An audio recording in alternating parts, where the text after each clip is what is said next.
Hi friends, మీకు శివుణ్ణి సదాశివుడు అని పిలుస్తారు. ఎందుకో తెలుసా? శైవ మతం ప్రకారం సదాశివుడు పరమ పరబ్రహ్మ అని అర్థం. సదాశివునికి 5 తలల రూపంలో 5 రూపాలు ఉన్నాయి. మొదటిది సద్యోజాతుడు, రెండవది వామదేవుడు, మూడవది అఘోరుడు, తత్పురుషుడు మరియు ఈశానుడు. సద్యోజాతుడు అంటే విశ్వ సృష్టికర్త మరియు ఆయన క్రియాశక్తిని నియంత్రించేవాడు. అలాగే వామదేవుడు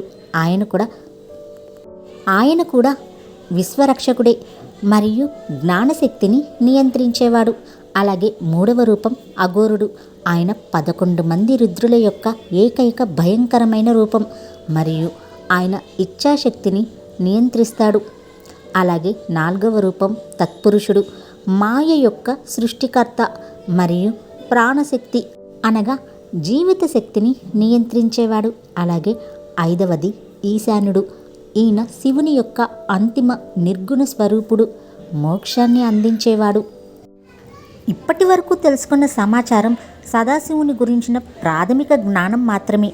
సదాశివుడు మరియు ఆయన 5 తలల గురించి లోతుగా తెలుసుకోవాలి అంటే పంచబ్రహ్మ ఉపనిషత్ అనే గ్రంథం ఉంది.